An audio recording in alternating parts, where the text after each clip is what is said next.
Hi, y'all. This is Kristen Chenoweth. Hi, I'm Gloria Stefan. This is Sarah Bareilles. Hi, I'm Patty Lapone. This is Lin Manuel Miranda. You're listening to the Broadway Podcast Network.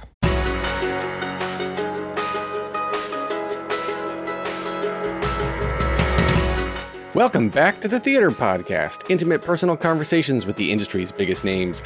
This episode is with producer Jenny Steingart, who is one of the ones ushering Broadway's wonderful, wonderful return with Freestyle Love Supreme reopening on Broadway at the beginning of October. I cannot wait to share her story with you. This is an absolutely incredible journey from intern into producing Powerhouse, and she's helped create some of the greatest shows that have been on Broadway.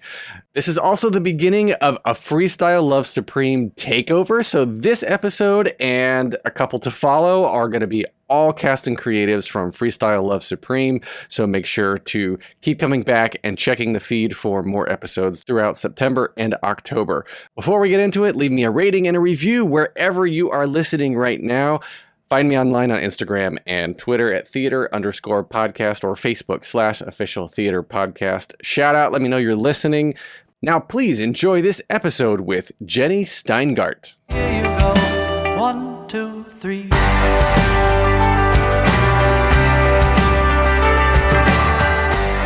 Today's guest is a special one, having worked her way from intern to producing Powerhouse. She now works alongside some of the greatest names in our industry, including Tina Fey, Joel Grey, Sir Patrick Stewart, Josh Groban, and Lin Manuel Miranda, just to name drop a few. After trying her hand as an actor, she quickly realized she felt most comfortable behind the curtain. She co-founded Ars Nova, co-founded a Japanese animation studio called Ultra Super Pictures, and this is just the tip of the iceberg. I am so happy to hear her story. Jenny Steingart, welcome to the Theater Podcast. Thank you very much. It's great to see you, Ellen. I'm happy to be here. There are so many stories, both in front of the camera, in front of the curtain, and behind the curtain, behind the stage, behind the camera, that are important, vitally important to making theater happen, to making TV and film happen, to making animation happen. And all of this stuff goes unnoticed and often unappreciated by your general fan of insert, broadcast medium here. So for you, you're about to reopen Freestyle Love Supreme on Broadway. And I say you're about to reopen because you're one of the biggest producers of the show. Your past producing credits also include Fiddler on the Roof in Yiddish, Great Comet, but I want to back it all the way up and tell me where little Jenny got her start. Oh, I spend a lot of time communicating still with little Jenny. Little Jenny was a performer for sure. I grew up in a pretty creative household. My mom went to performing arts and used to joke she went to performing arts before they danced on cars. And so in the 50s, she was up the street on 46th Street going, and she was a musician. And as a small child, my recollection, she was a stay-at-home mom, but my recollection of her was someone who not only played the piano and sang every day in our house for herself, as she had been a music teacher and a singer, she did voiceovers. We were always sort of around that. And my father was a broadcaster. He actually started in advertising, doing ad sales for radio, but he founded a broadcasting company called Infinity Broadcasting, which was a very large radio company that grew. And so my life changed a lot as we got older and as that company grew more and more. And I was just always sort of surrounded by creative people. Mm-hmm. And the messaging I got very strongly from my parents was to do something that I was passionate about. And the focus was always on the passion. And my dad used to say, do not ever make choices because of the money. He said, if you're really good at what you do and you're passionate about what you do, the money will follow. It will all fall into place, but be the best at what you care about. And so I grew up feeling very encouraged in that way. And as did my brother. We were both just sort of did the things that felt aligned with who we are, or who we were as people. And at the time, I couldn't conceive of doing anything else except acting. I was, the theater kid. I was in every school play. I was in camp plays. I went to Stage or Manor. I did a program in London, all of the stuff that you do growing up if you're lucky enough to be in a position that you can do those kinds of programs and that kind of studying. But what was interesting about it is I loved the world. I loved the life of it. However, I think there was always this little part of me, it didn't feel totally aligned with the way I'm wired. I am super type A. I like to think I present as type B, but I don't think I do.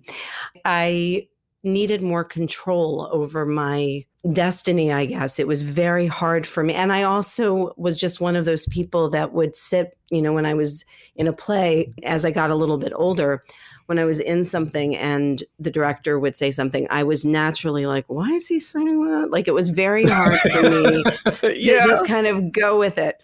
I grew up here in New York City and I ended up at NYU, interestingly, not in Tisch. I was in the arts and science school and I was a philosophy major, but I was auditioning the whole time. I was studying outside of school. I wanted kind of a full college experience, but I also wanted the opportunity to still be able to audition. And I was in, acting class and I did all of that. And as I was doing that while I was in school, it was fine. And I got, I worked a little bit. I did a soap a little bit and some commercials and nothing substantial, but I was kind of in the game a little bit in my late teens, early 20s. And, but when I graduated from college, it became really clear to me really quickly, this was not going to fly for me.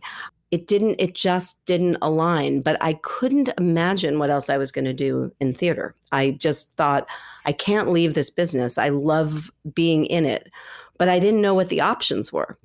And then there was this day that I was in 1501 Broadway, and I don't remember, I think it was for an audition or there was something I was doing there. And there was a casting director who had his office in the building. This was in the early 90s. His name was Leonard Finger, and really sweet guy. And I went in thinking like, I got to schmooze. I need to, work it. And I walked in and I don't remember exactly what my state of mind was, but it must not have been great because I somehow told this casting director that I was coming in to schmooze with that I was thinking of leaving. Note to self, probably not a good way to get cast. But he was so sweet. And he said, I have a friend who is Rocco Landisman's assistant over at Jujamson. Her name is Abigail Seymour, and I always plug her, even though she's not in the business anymore, because she really changed my life. He called over, and on the spot, he said, I have someone here, and I think you should meet her, and would you mind taking her out for coffee and just telling her about, what you do? So she reached out to me, or I reached out to her, and we had coffee at the Polish Tea Room, which was then still here at the Edison Cafe. And it was so transformative for me because she was explaining what she did. At the time, Rocco ran Jujamson and later became, ran the NEA under Obama. And Rocco was a huge supporter of women and really seeing people for who they were, not gender, any of it. It didn't matter. Anyway, she said to me at the end of our, long coffee lunch, she said, I don't have anything that I can offer you right now, but if you're game to intern, we're doing an event. This was right when Clinton was running for president for the first time. And she said, we're doing this huge event next month. I could really use some extra hands. So P.S., I started interning, and then I started kind of floating around Jujamson and whoever needed me. And I ended up in the office. So in those days, in the early 90s, there were two offices up at the Jujamson offices that were not Jujamcyn people per se. They were folks who were affiliated with them, producers who they worked with, and Rocco had given them a home in the Jujamcyn offices. Those two people were Margo Lion, who at the time was producing Jelly's Last Jam and soon would go on to produce Angels in America. Wow. And Elizabeth Williams, who had just won the Tony for Crazy for You, was doing Secret Garden. And so I ended up in the office of Margo Lion's office, and her assistant, Andrew Cato, who now runs the Amazing Theater in Jupiter. But in those days, he was her assistant, and he could not have been more loving and welcoming. And I basically became like the assistant to her assistant. And he and I started working together and developing things. But it was pretty extraordinary for me because my perception of what it was to produce, there was never a question in my mind that women could produce, because I was looking at these two badass women who were at the top of their game, being viewed as equals by Rocco. And I had happily, from my home life, I'd grown up around parents, and my father in particular, who instilled in me a certain level of entitlement, not in a bad way, in a way of like, you deserve a seat at the table. The best idea deserves a seat at the table. And as long as you are off, you need to always keep your mouth shut and listen. And you also, absolutely, if you have something to contribute, you have a right to contribute that. And so it didn't occur to me that other people were having other experiences because I was watching these women in the height of their power, in the height of their creativity. And also they were both mothers and they had young children at the time. And so I was, 22 years old, watching them. I was far from being in that stage of my life, but certainly now as I'm older now than they were when I started with them. I recognize what a huge gift that was for me to witness that and see what was possible, because it's allowed me, as I've gone on and figured out what works for me, what doesn't, because there really is no one way to do this and there's no right and wrong. It's really about becoming aligned with your own core values and what is important to you, what you want to leave to the world, how much you want to be with your kids, how much you want to be at the office. I mean, all of those things, those are things we each have to decide and figure out what works. So young Jenny really transformed. I mean, I went from what I thought I wanted to do and figured out that my dad used to say that's why they put erasers on pencils, that it's okay to think you're going to do something and say, yeah, that's maybe not working for me. Maybe I need to shift my perspective a little. And so it's been trial and error, figuring out the kinds of projects I want to bring into the world, what excites me, what I think I can contribute, what's my lane, what's not my lane. Because that's a big part of it also, is knowing what you're not necessarily great at or what you don't enjoy and being okay with that. So it's been a process to kind of figure that out and get here. That's amazing. And I'm going to use that quote with my kids. That's why they put erasers on pencils. You can always go back and change it.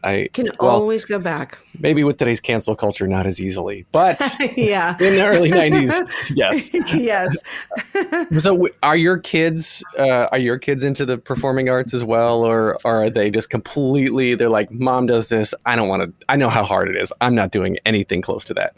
No, so I have 3 kids, and our oldest, who is just about to turn 18, is he's got it in his blood. I mean, he is definitely, wow, that kid is all about it. He loves everything to do with performance, and writing, and he writes screenplays, and he's done stand-up, and he's been studying. I mean, we have been, my husband, John, and I, who's my partner at Ars Nova, in terms of founding it, and has been my partner producing for so long, but we are big believers in process and craft, which is part of what I know we'll probably get to it in terms of Ars Nova, but in terms of how process oriented it is. So with Leo, our oldest son, we spent a lot of years because there was, a lot of like, can I audition?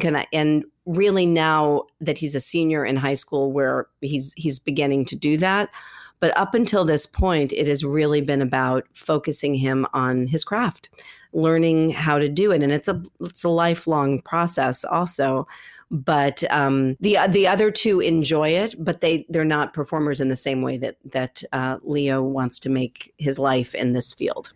I was listening to an interview literally last night with somebody interviewing Tiffany Haddish, and she was talking about her process of coming up with jokes. And I mean, comedy is hard. I think comedy is the hardest thing to do well. And she was like, she talks into voice notes in her phone all day, and then she goes home and writes them down, and she'll write down the punchline. She'll write down the funny part and then work her way backwards and craft a story around that. And it's funny to me that you're talking about the process of doing what you're focusing on, just learning what the process is and developing a process, because there's a lot of people, especially we go back, sort of taking it back to the cancel culture sort of thing. But I said that flippantly before, but it's, I guess, indicative of the internet and social media and everything we have now, because we hear stories of everyone just showing up on scene and being an overnight success. But there are like rare cases of that actually happening where someone just does something and all of a sudden they're an internet celebrity.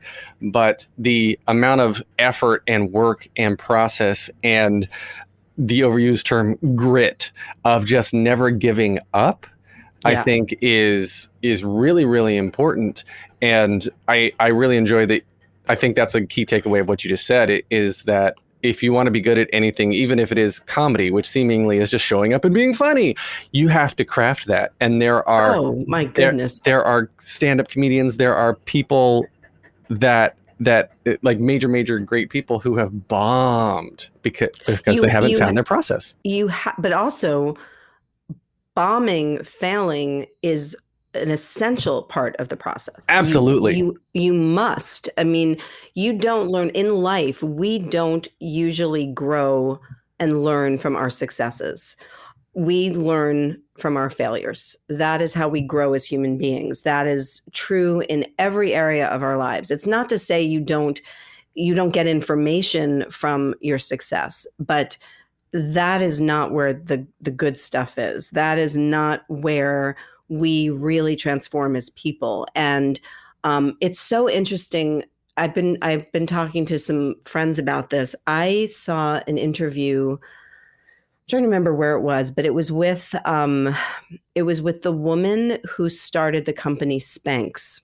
Mm-hmm. And one of the questions of her was, were you afraid of failing? Like, what did you think when you were starting this, and the fear of the failure? And it was so awesome. She was like, oh yeah, I didn't even think about that. And he said, oh really? Well, why? And she said, well, when I was growing up, my dad every day would ask us, my brothers and sisters and me, they would ask us, what did you fail at today? And he normalized failing. And it wasn't even just that it was normalized, it was encouraged. So I would tell him something that I failed at and he'd high five me. And he's like, all right, way to go. Because if you're not pursuing something and you're not failing, you're not really out of your comfort zone, and you're not growing and you're not stretching. And she said it became so normal for her that it didn't occur to her to ever be nervous about failing when she was launching a business. And it's so funny. I've mentioned that to a couple of friends who have younger kids than I do, because I was like, oh, I really regret that I didn't have time to do that with my kids. Like, I didn't know this when they were little. Because I'm totally going to do this now, by the way. Well, one of my friends said that is her new thing at dinner. She'll say to her son, so honey, what did you fail at today? And then he tells her and she's like, way to go. Let's fail some more. And I think it's great. Because, these are the things that we need to normalize and embrace and And it's also the faster you fail, the quicker you can succeed. That's the faster you can get there is when oh, that didn't work. I'll try this. That didn't work. I'll try this. You just keep going. So I feel like it's such an important, I think it's important in every facet of our lives. It's not just about work. It's about as human beings. We're going to take a short break. Stay tuned for more of the episode.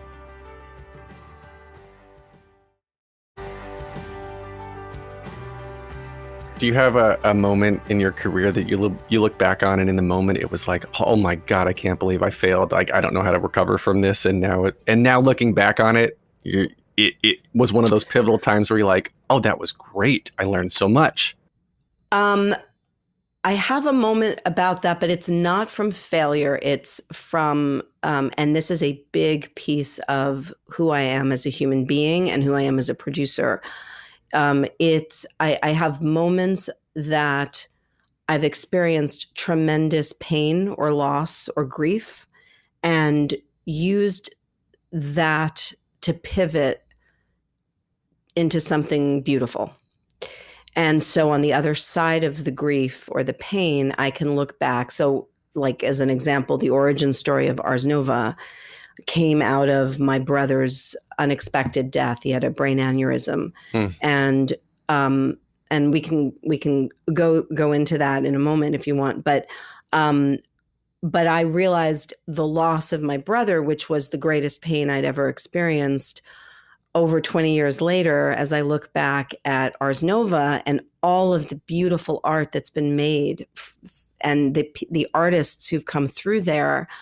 At the time, you never would have told me that anything good was going to come from losing my brother. And would I give it all up to have him back? Of course I would, but I can't do that. So I can choose to make meaning out of the pain or the loss or the failure. I mean, that's really it.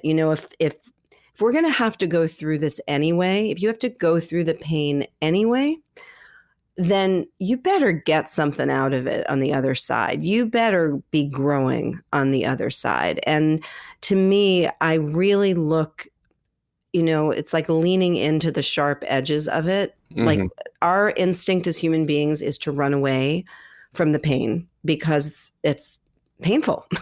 Who wants to sit in pain? However, when we lean into loss and failure and something that isn't successful, that is really where the growth happens and where we can take it to another level. And then on the other side of it, look back and say, oh my God, look at what came out of that. So I try to remind myself of that when I'm in the middle of the very uncomfortable places, saying, nope, it's going to be okay on the other side. Let's just figure out what's here. What can we mine from this experience? So it's kind of how I lead my life and how I lead artistically and creatively as a producer. Well, let's talk about Ars Nova then. So tell me about, well, for those who are listening who don't know about it, tell us what it is, and then that my question was going to be how it started, but you answered, or I guess technically how it started. Yes. We have but yeah. So let's get into that. So I had been producing for several years at the point 1997, which is when my younger brother, he was 26. He passed away unexpectedly. He had worked. He was a really interesting guy, and makes me really look like a slouch. Like, he was just on fire. And had started at a very young age. He'd been a music major at Columbia and was passionate about early music, in particular, classical music, but early music. And he started a classical record label dedicated to early music called PGM, Pro Gloria Musicae, for the glory of music. And he had just purchased where Ars Nova sits now on 54th between 10th and 11th. In the mid-90s, he had purchased, it was like these guys, it was an accounting office or something, and they had gone bankrupt. And in those days, he'd gotten it for like a song. And that our neighborhood where Ars Nova is and was particularly at that time where all music was being done. Power Station, Hit Factory, like it was all right there. Sony. And so he was going to have a mastering studio, and he mastered, he did all of these amazing things, and he was a musicologist. And so he had just purchased this land and was beginning construction on what this new mastering facility was going to be. And he died. And I was, aside from the obvious grief of it all, he was, my best friend. He was my partner in crime. He was the witness to my childhood. He was all of those things. That loss was enormous.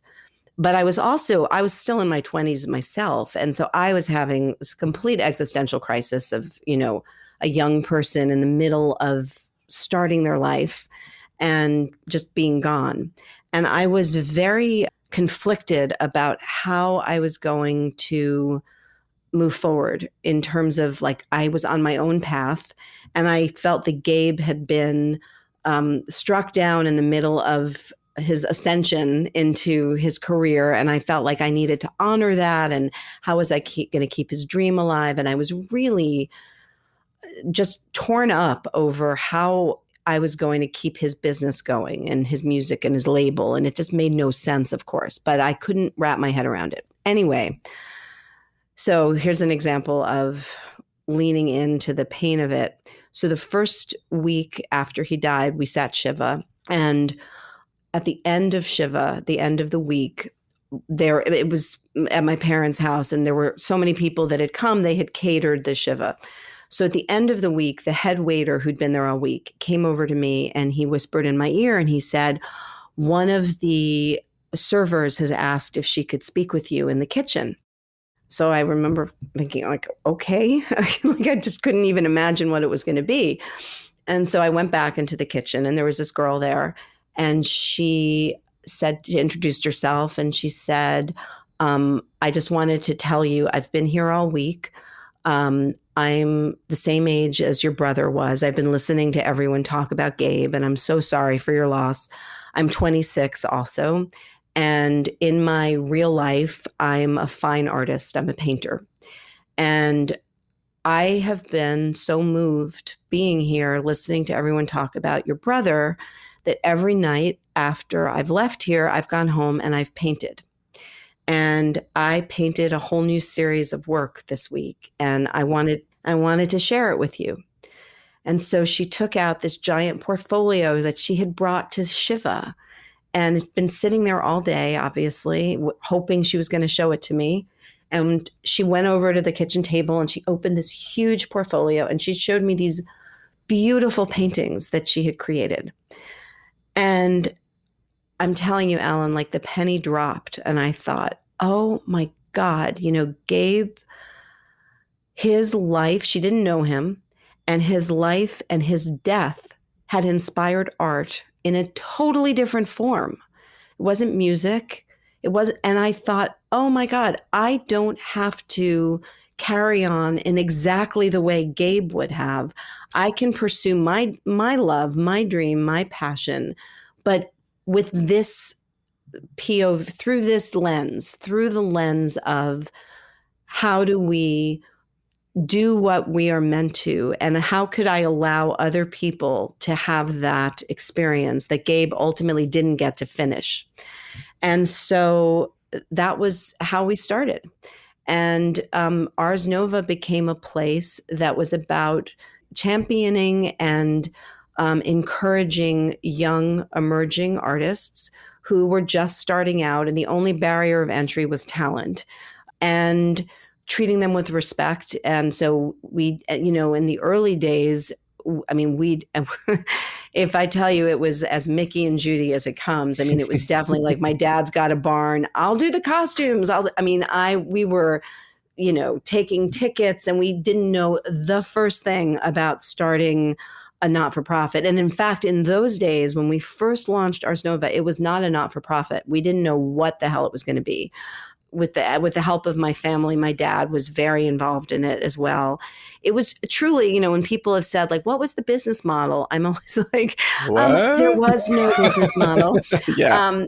It was truly a grief reaction, which I am so grateful for. I mean, I have no regrets because, it was a little like a fever dream. When we came out of it, it was like a couple of years after. And I would look back one day, I'm like, what the hell did we do? Like we started a not-for-profit company, but in those days, it was like, we just did it. And it was coming from such a pure place. And it is now happily morphed into like an actual company that has a budget and, all of those really nifty little things that help run an organization. Now it's obviously a very different place than in year one when we were starting and didn't know what we were doing. But it was always, and I actually do believe the success of the theater has really come from how deeply baked into the DNA the mission has always been. I mean, it is the origin story is such an authentic one, and it comes from such a real place.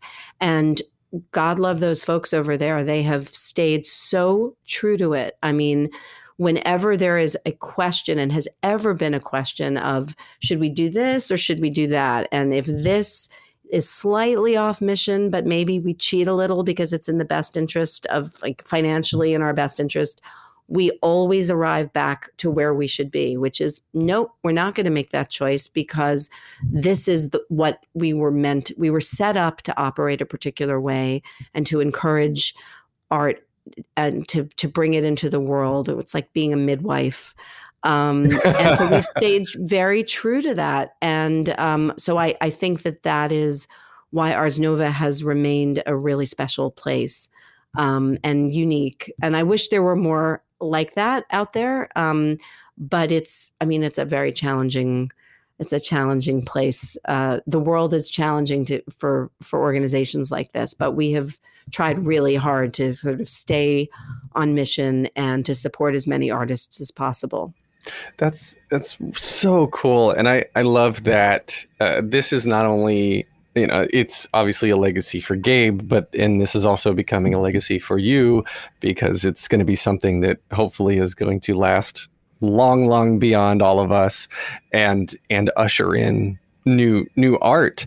And there's got to be, though, going back to the business side of this, because you are a producer, right? There's the Ars Nova is not-for-profit. It's like the beginnings of art. It's ushering in new art. And then there's the other end of it. Like, you've got your Freestyle Love Supremes. You've got your Great Comets. You've got your Fiddlers in Yiddish.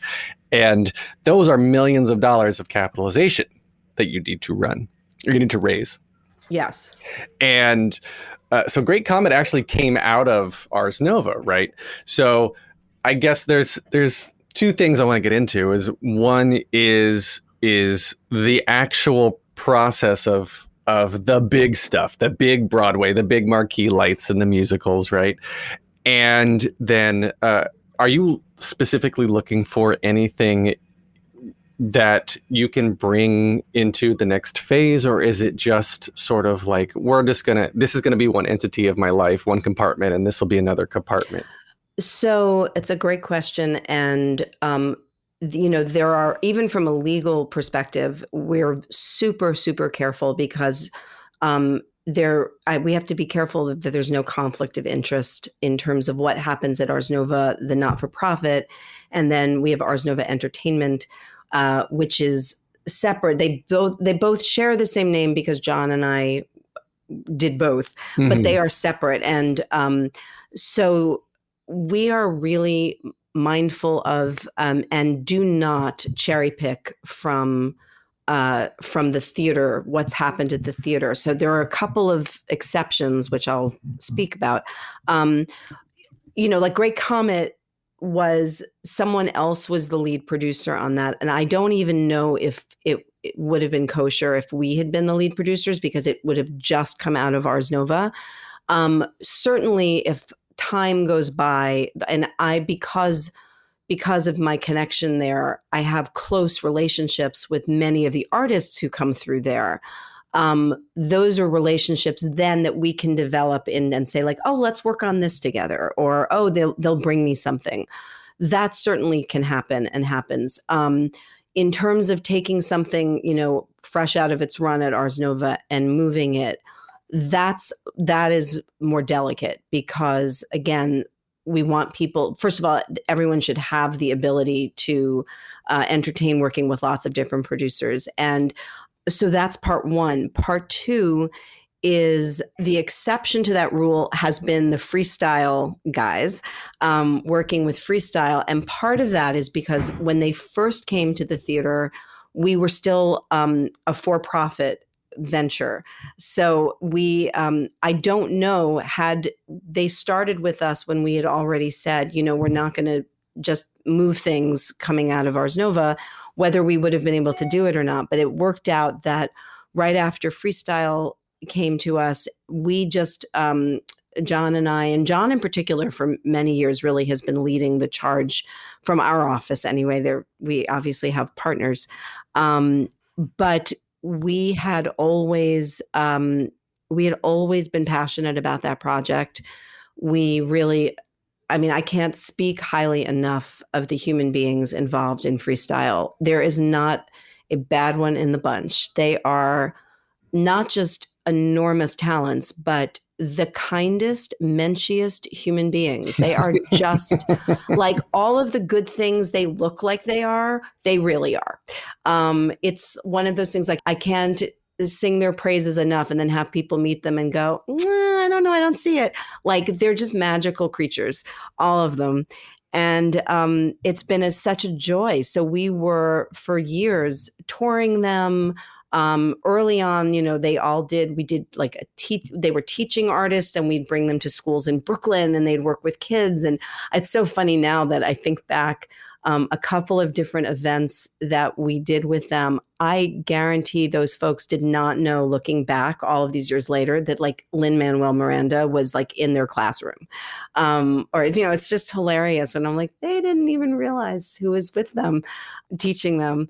But we have always, that particular project has just been one that we commercially have produced from day one. But other than that, I think I am guided by the aesthetic that is at Ars Nova. I am most excited by artists who are maybe more on the emerging side. It's not to say, of course, that I don't work with really established folks and in slightly more traditional things too. Usually, though, the more traditional piece, like a Fiddler, there's a twist. So the Yiddish was a twist, but for me, it was also beyond the Yiddish of it, which was incredibly powerful. It was right around the time when the refugee crisis under Trump and Kids in Cages and all of that. It was right around the same moment in time. And so I focused for that production. I was the person who was really, we had a small team we put together. Ross Yoder and Catherine Markowitz and I, from my office, were putting together work around World Refugee Day, the year that Fiddler was out, one of the years it was out. We got the entire theater underwritten. It was like $80,000 to buy the theater out. And we filled it with 500 refugees who watched Fiddler on the Roof in Yiddish. It must have been 30 countries represented.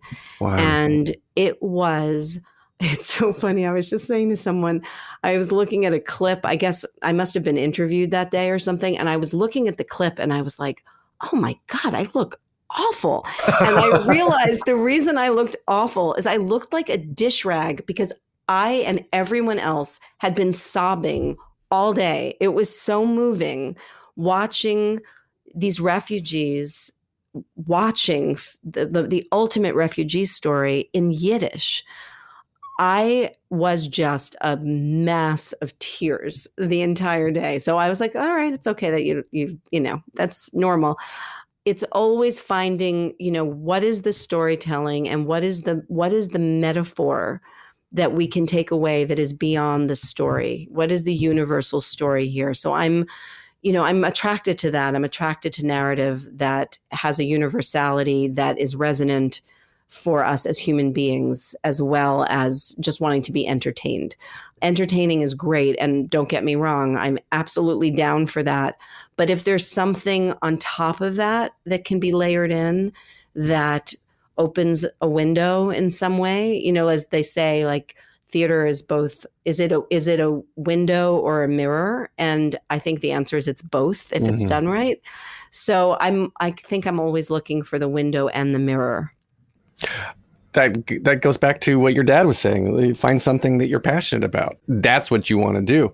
That's right. And it's going to make you want to do it, because when the work gets hard, when the work is seemingly unbearable, if you love what you're doing too, it's still going to not totally feel like work. And that's absolutely. We're going to take a short break. Stay tuned for more of the episode.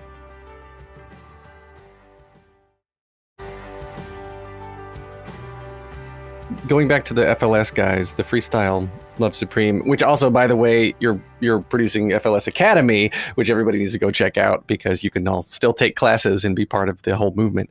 But when you were still a for-profit and you brought them in, but where was the connection? How did you even discover young Lin, young Tommy, young Chris Jackson? Like, where did all of this come from? Yeah. So this is before any of them had any, we'll put in air quotes, real success, right? Yeah. Oh, yeah. No, They were right out of, they were just a few years out of college.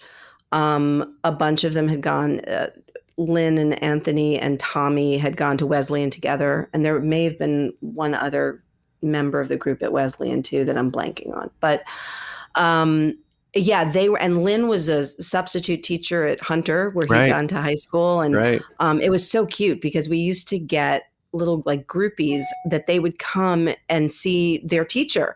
So after the show, it was always like, Mr. Miranda, you were awesome. It was so cute and sweet. He really had like a bunch of groupies, but they were his students. A friend of ours had seen them and called John, my husband and partner, and said, you need to see these guys. And they went, I don't remember whether it was the Drama Bookshop or I think it was the Pit, actually. It may have been the Pit. But anyway, they went wherever they went to see. And John walked in and he's like, holy moly, yes. And Jill Furman, who is our partner on Freestyle all these years and one of the producers of Hamilton and In the Heights as well, Jill had found them not long before we saw this show, or John saw this show. And she had aligned herself with them and had been, came on as their producer. And so right after this, and I don't know how long after Jill had first met them, we found each other, but we all found each other, and they came over to the office and we decided to work together. And after that, it's truly been, from that moment on, it's been family. We have all grown up together and went on, and obviously we know how it certainly turned out with In the Heights and Hamilton. That went, and Jill really was, I really think, responsible for bringing those folks into the world. And obviously, other wonderful people have come on and worked on Hamilton and In the Heights and all of those things. But I big shout out to Jill Furman, because she really had the vision early on. And then I was really so thrilled that we were lucky enough, that John was lucky enough to see them and recognize that there was so much there. And we've all just kind of been figuring it out as we go along, because in the beginning, it's not that no one ever saw those guys and said, like, what are you talking about? It was very clear how talented they were. Absolutely. But I don't know, in the early days, I think people didn't know what to do with them. So we got that a lot, which is, they're really talented, but like, what do we do? And we just all felt, we're going on close to 20 years of this. We just were like, we're just going to keep doing this. We believe in them. We believe in the show. We believe in the power of this show, because, for anyone who hasn't seen it, it's different every night. And it's because it merges improv and comedy and music. And it's and freestyle, and it's all topical because the audience throws out words in the vein of yes and of comedy. It throws out ideas, and so in a given, no show is the same. In addition to the fact that you're getting different words every night, but it's also that like whatever's happened in the world that day, the group can reflect upon in the moment. And so it's incredibly resonant, and it feels really special. It feels really special. And to me, it also feels a bit like a throwback to what theater used to be before you had your phone up and people were sneaking, because it was really like the only experience. And the first time around when we did it on Broadway and when we did it off Broadway as well, we put the yonder packs where you put your phone into a bag so you can't use your phone. And although on one hand, it protects the performers from having it out on the internet, I actually feel like it was such a gift of real presence where you are squarely in your seat, in the moment, experiencing theater with the other people in the room. And those are the only people who bear witness to what is on stage at that moment. That's what it used to be like. Not like that anymore. And boy, it feels really good to go back. I mean, now during COVID, we can't do that, the yonder piece of it. But I actually hope all Broadway shows start doing that in the future, because it feels really special to be experiencing something where you're not so busy thinking, I got to get this on my phone. You're with the performers, you're in the moment, you're taking the journey. And it has been really the gift of a lifetime to work on this show and to see where it's come after all of these years.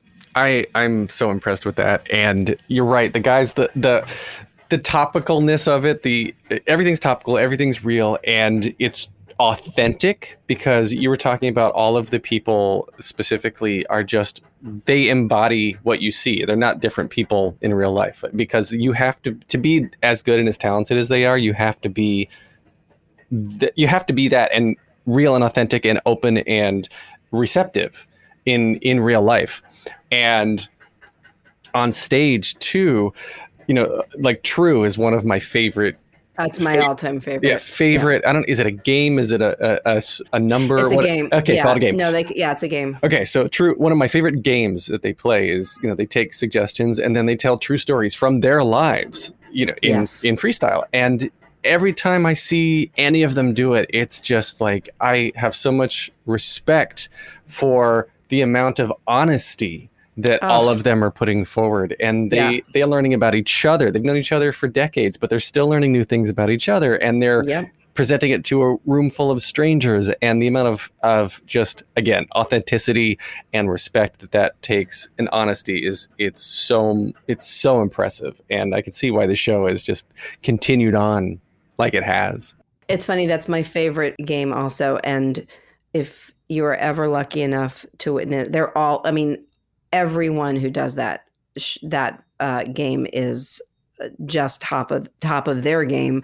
But I will say personally, if you are ever lucky enough to hear Chris Jackson do True, there has never been a time that I have not cried if Chris does it. And I mean, there was one word, one performance, the word was tampon. And I kid you not, Chris Jackson still had me in tears. Still did it.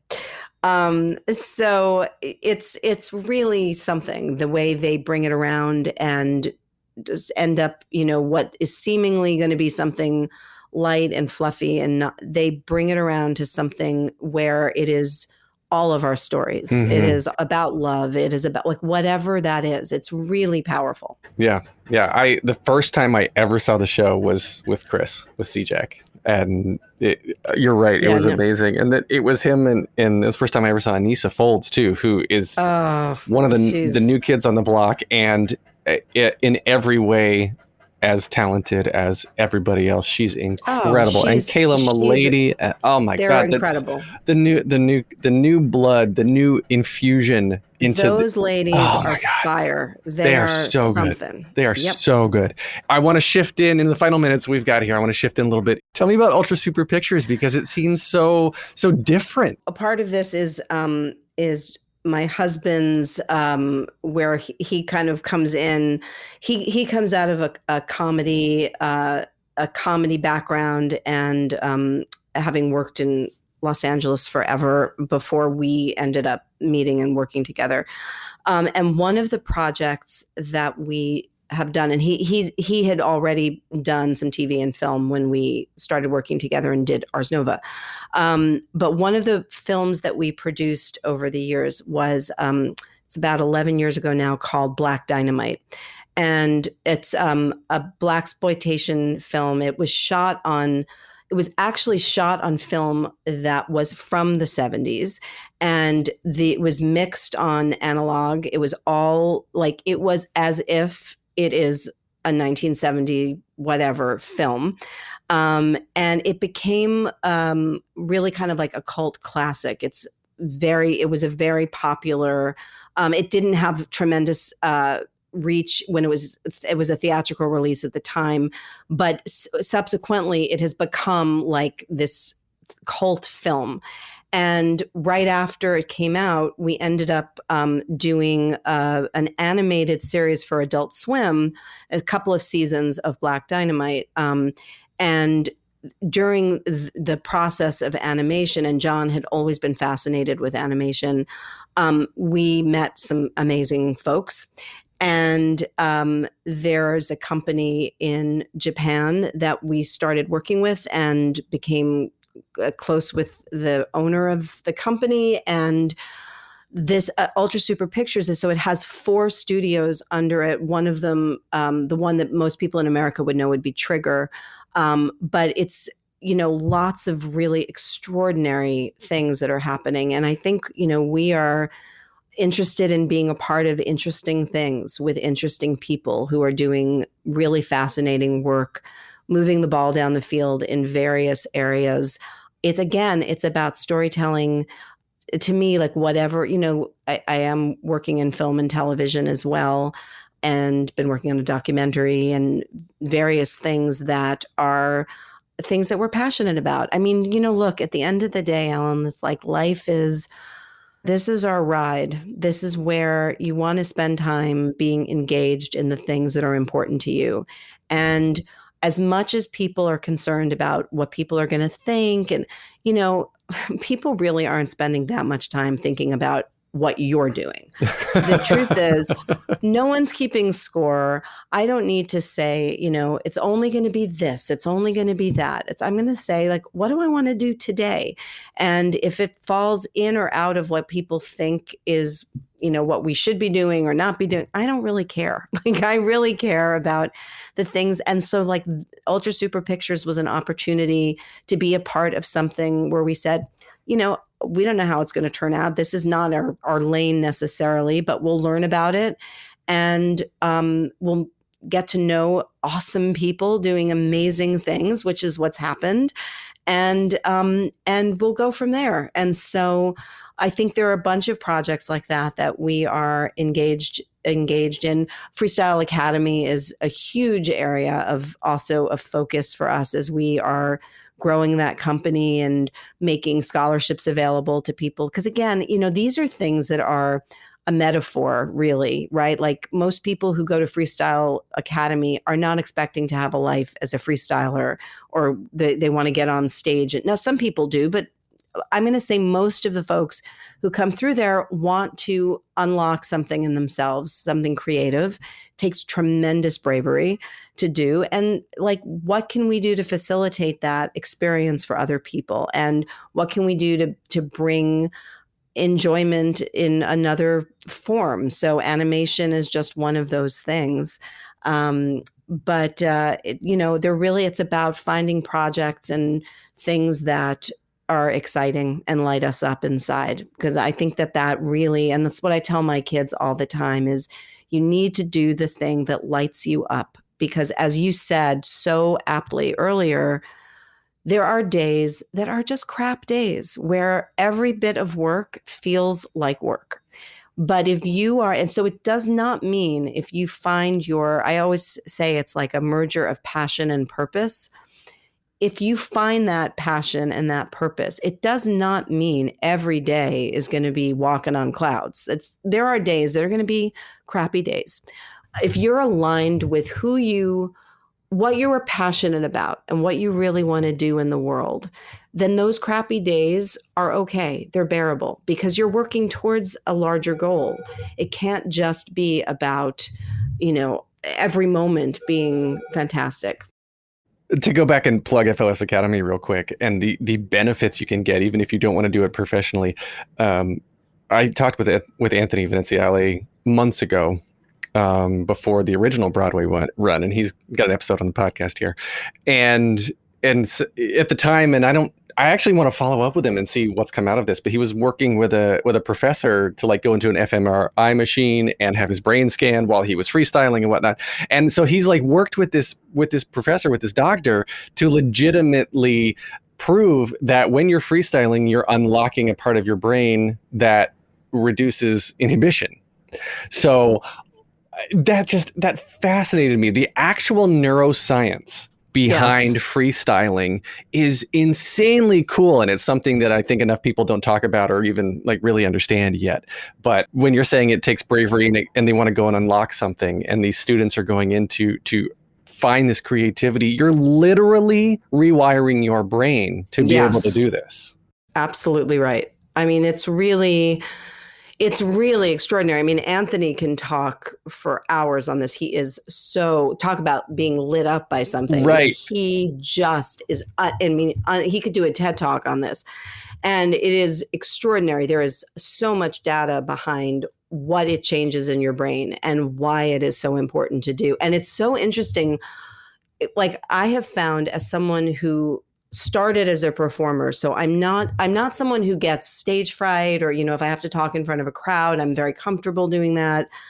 However, when we have regular Zoom meetings, our freestyle Zoom meetings, if if Anthony's on the call, he always like throws a little something in where we have to start with like a little game.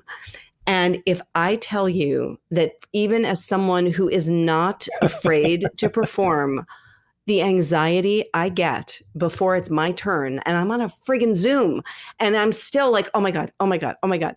And I'm right in this moment of like, what am I going to say? Is that going to be smart? Is it going to be okay?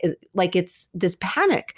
And the minute you kind of go with it, and you just allow yourself to be terrible, to say something stupid, and there's and again, it's like the part of the rules of comedy, yes, and, there are no buts, it's and. Mm-hmm. Like, anything you say, you're building on it, and it's the other person's job to take that and bring it to another level. That is such an important practice. And it's also really important to quiet that inner voice that is so detrimental to all of us. The voice in our heads that if it were a partner, we'd break up with that partner. The way we self-talk is not always good. It's usually not good. And so this is the kind of training that is so important, I think, again, as human beings. How do we move through the world and shut off that kind of filter that we have that says, I can't say that, that's stupid, or no one's going to like that. Like, no, take the shot. Take the shot and try. So again, it's the metaphor of it feels really, really important to me. And one of the reasons we're so excited to bring it into the world, and also to make it available to voices that aren't always centered, and to people that can't always afford these kinds of things. Mm-hmm. Like, that feels like a very important thing to offer. And to embrace failure, to bring it back full circle again, because when you are freestyling, everything's not going to be gold. Everything's not going to be funny. And one of the things, again, Anthony and I've talked with Shockwave and Anissa and James and Tommy, James and Roy Eichelhart, and everything is about, like you said, yes, but it's the love and respect for each other, and having each other's backs, because you see this in the Hulu documentary. That is our saying. Right. Got your back. I got your back. That is our saying. Yep. Before every show, like they huddle That's up, right. they say, I got your back. I got your back. I got your back. Before, and I think it was in the classes too, before you get started, you're like, I got your back. I got your back. And that is every show. That is how it starts backstage. Everyone and it's happening when everyone huddles up. But then also even going up the stairs, it's just so sweet. You hear them saying to each other as they're walking up the stairs to go onto the stage, I got your back. I got your back. It gives me chills, actually. It's so loving and beautiful. And I also think you said something that's interesting too about, going back to the failure piece. I'm not overly knowledgeable in all sports terminology. However, I will say, I believe if you are batting 300, you're Hall of Fame, right? Like that's like Hall of Fame is 300 is that's pretty good. Pretty big deal, I right? guess I am not the correct person to verify I am that under the either. impression that is a pretty aspirational stat to get. But that means, let's assume that is correct. That means that 7 other times you've failed. It means you've hit it out of the park 3 times, and 7 times you failed. So this concept in our culture that we're supposed to hit it out of the park every time, it's just not the way the world works. It's just not possible. It is about, and if you do look at sports and you look at you judge by the season, not by the game. No team is, I guess it happens an undefeated season, but the average team is not undefeated every game. It just doesn't work that way. You win your share of games. So why should life and all of these projects be any different than that? You take the swing, you do the best you can in the moment you're in with the information you've got, and it's either going to go or it's not, but you're going to learn something one way or the other, whether it's successful, whether it's not. It's how do we tap in and analyze where we've just come from and go from there. And, I think that is, for me, when there's been failure or something didn't happen, it's not that it's not disappointing, but as long as you're aligned with your core set of beliefs and you know that you went into it for the right reasons, I can live with a show not doing well if I really believe in the show. If I am proud of the work that we put out, we've had plenty of things that have come through Ars Nova that I think to this day where I'm like, I cannot believe that did not do better or that wasn't received well and am I disappointed that it wasn't? Of course, it was disappointing, but I don't feel bad or regretful that we did it because I fully believe in what we did. On the flip side, I have been involved in things that have been successful that in my heart of hearts, I've been like, and it's not, obviously I'm thrilled it's successful, but it doesn't fill me up in the same way as even the things that have been less successful, but that I fully believe in, that fills me up from a creative standpoint much more than what feels more like an empty success. So I really try to make choices now as I've gotten older, really doing a quick check with myself about what is going to make me most excited, what is going to make me proudest, what do I want to leave to the world, what do I want to put out there. And it doesn't mean it has to be super important and making a huge shift in everything I do. It could just be people laughed tonight and escaped from feeling bad. That's a big accomplishment. That's okay. But I really only want to do those things that I feel passionate about. So that's, I think, where I am now in this moment in my life and as a producer. Oh, I love that. All right. You've been so generous with your time. I want to wind up here. And I do 3 standard closing questions. But before we get into those, I think as a producer, I want to ask you a special one and just ask for anybody who is sort of wanting to get into producing in whatever capacity that means to them. What is the easiest way that you can recommend for them to get started and learn about how to produce TV or film or Broadway? I would say and this is really something that does not have to happen in New York. It can happen anywhere in the world. It is about aligning yourself with the talent. It really all comes from those relationships, forging relationships with your peers at this moment in time is the way to go as far as I'm concerned, because you come up together, you grow together. So if somebody is, in a small town and they want to produce, I would say see if you can identify some peers who are writers, who are composers, who do self-devised work, whatever that looks like. Align yourself with someone that you think is talented and that you're excited by. And even if you don't know them, go, send an email, call, whatever it is. But the approach for me would be, I think you are so talented. I would love to find a way to work together. What are you working on? Are you open to that? Take them out for coffee, develop those relationships, nurture those relationships, because whether something comes from it or not, it's also tremendously good practice on how to move a project. And those things slowly start to become clear what the next step is. Maybe it is about renting a space in your town and doing something on a small level, raising some money. And again, doesn't have to be a lot of money. It could be something small for one night, even renting a venue for one night or a school auditorium or whatever that might be. But I would say it all starts with relationships. This is a relationship business. And so you want to start figuring out what excites you as a producer and how to connect with those people and then support them. And that's, I think, the logical best way to move into the field. I love that. Okay. So now the 3 standard closing questions. The first one, just very simply, is what motivates you?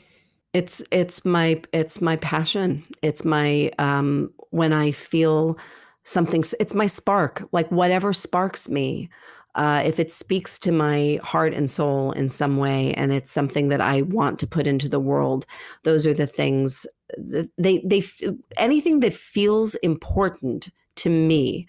It doesn't need to be important to anybody else, but if it is a theme that is important to me, that's a very big motivation for me. Okay. Next question is then, this is similar to what I asked you at first, but what advice would you give to your younger self and younger people listening now, starting out down a similar path? Again, I would come back to being the advice I would actually try to tell my younger self to lean into a little bit more is really tuning in to what it is that is most interesting to me, not doing things because I think I should, but because I want to. That really figuring out what your aesthetic is and the things that you want to put into the world and then aligning yourself with those things, I think is the best approach for mitigating possible missteps. Because again, if we're aligned with what we are passionate about, things usually go a little bit better. So I would encourage people to really try to look and ask themselves, and it's experimentation. It's kind of going to be the scientific method of testing it out. But I would go with really trying to tap into authentically what you're interested in. Awesome. And then the last question is then, if you could only see one show for the rest of your life, but you can see it as many times as you want, what would you see? Oh my goodness. Yikes. Oh, please. Freestyle Love Supreme. Great answer. It's a perfect answer, but it's also appropriate because it is different every night. So it would be a little bit different every time I see it. I love it. I'll never get bored. All right. Where can we find you online? You can find me on basically my Instagram is I'm pretty much a Luddite online, but I do have Instagram. So it's just my name on Insta. And you can find me online at thetheaterpodcast.com. I'm on Instagram and Twitter at theater_podcast, at Facebook/official theater podcast. Please leave a rating, leave a review. Every little bit helps.